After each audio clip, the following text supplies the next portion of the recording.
Hi, it's Chavi Rappaport here. After a long holiday break, we are back. And it's Torah, wisdom, to go. So here's a question. Natural or divine? Are they opposites? This week's Torah portion, Kedoshim, be holy, separate, apart, exclusive. What would you expect that to mean? Be in isolation, meditation. What does God mean when he says, Kedoshim tiyu ki kadosh ani? Be holy, for I am holy. What is he demanding of us? Segregate yourself alone on a mountain, high somewhere? Be alone in a forest? What is the purpose? So let's take a look at this week's Torah portion, and we'll get a very good idea of exactly what is it that God demands of us and wants from us. It says, Daber el kol adat b'nei Yisrael. What I'm about to tell you must be told to all, el kol adat b'nei Yisrael, the entire congregation, all of the Jewish people at the same time. Much different to all the other teachings of the Torah, where Moshe first taught it to Aaron, then to his sons, then to the elders, and only then was it given over to the Jewish people. But here, everyone is addressed at the same time. And our commentary Rashi tells us this is because these laws, these instructions are fundamental to the entire keeping of the Torah. So what would we expect? Here are some examples. Be nice, sensitive to a ger, to a convert. Ki gerem hayitim be'eretz Mitzrayim. You yourself were strangers in this land. Mipnei seva takum. Stand up before an older person. Give him the respect due him. In business, be honest. Your scale should be authentic. You are presiding over a court case. Make sure that you are not favoring the underdog. In planting, do not plant two different species together, etc. Many more such examples of laws that don't seem so exclusively holy, but are rather interactions, daily interactions.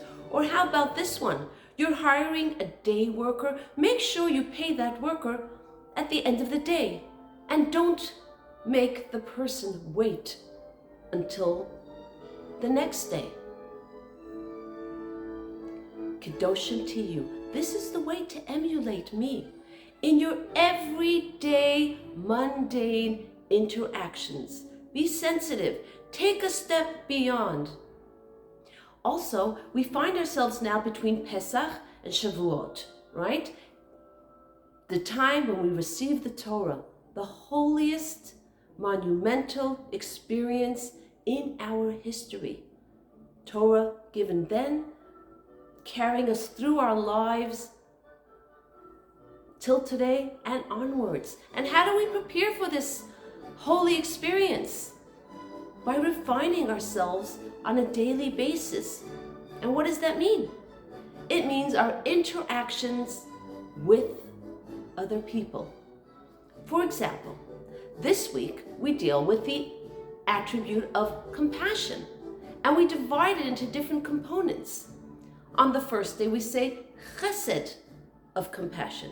Is your compassion loving? Is it really loving, coming from a place of love? Or are you pitying the person?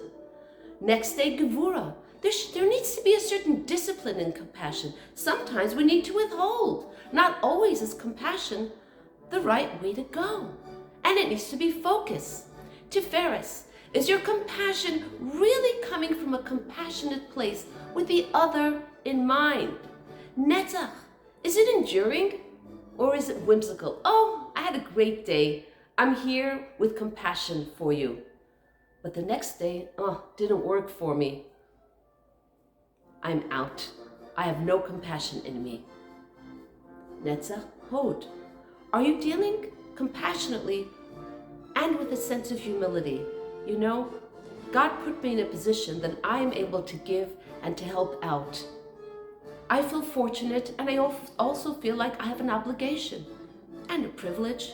It's not coming from a place of haughtiness, or it's not condescending in any way. These are just some examples of how we prepare in what seems like a mundane way to reach something so holy. Ki Kadoshani. Connect with me in this way. I am holy and you will be holy. So, natural or divine? Or maybe natural is divine. And as always, let's have a takeaway. So in your interaction, your daily interaction with another, take it to another level. Take it to a pure, true purpose. Am I doing something to help the other person? To somehow elevate them, make them feel better?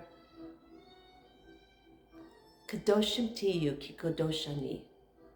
This is the way we emulate God and we connect with Him. If you enjoy this, please subscribe, share with a friend, pass on the wisdom of Torah, because it's timeless.